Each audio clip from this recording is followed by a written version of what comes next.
So our project is never finished, but we're over the line and the Golf is back on the road.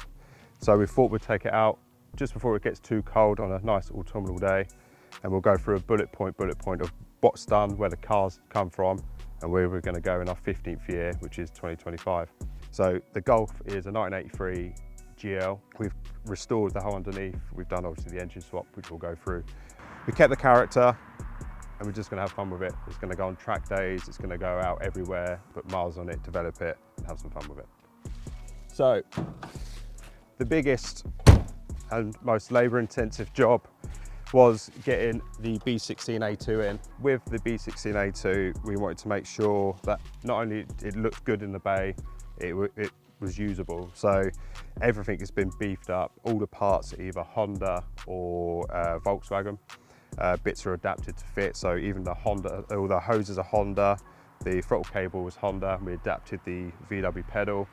The rad is VW still. The only custom bits are drive shaft, obviously exhaust and gear linkage.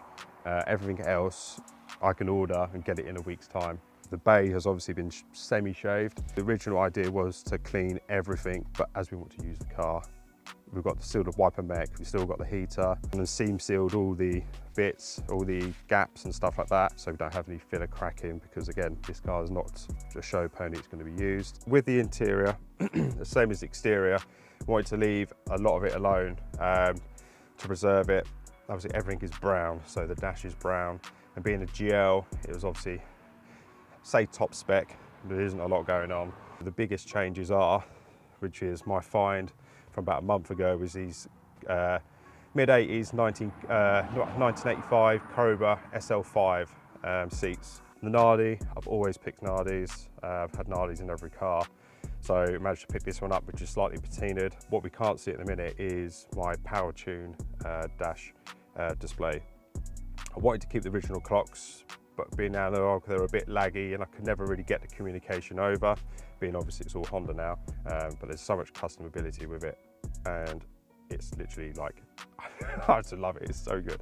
The biggest visual is the BBS front lip, which is off of my good friend Jack Smith's old Mark 1, which you can see that nice little stone chip has revealed his original colour. So the next big visual is obviously the wheels, which are VTEC monoblocks. They're not rotors, they're VTECs, which are from Japan.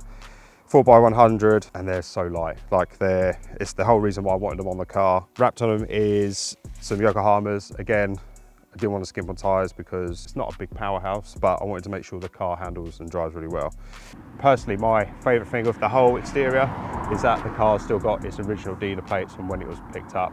So we had a few questions about what we were doing with the dent when we were rebuilding the car, and I mean, the short answer is it's staying.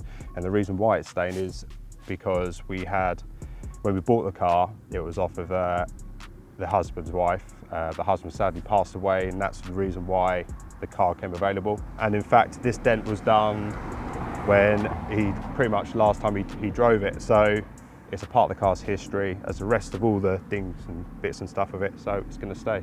But all that's left now is a couple odd jobs and just to enjoy it. So you'll see it in 2025 because we'll have a lot of shows, and hopefully going to go to Europe in it.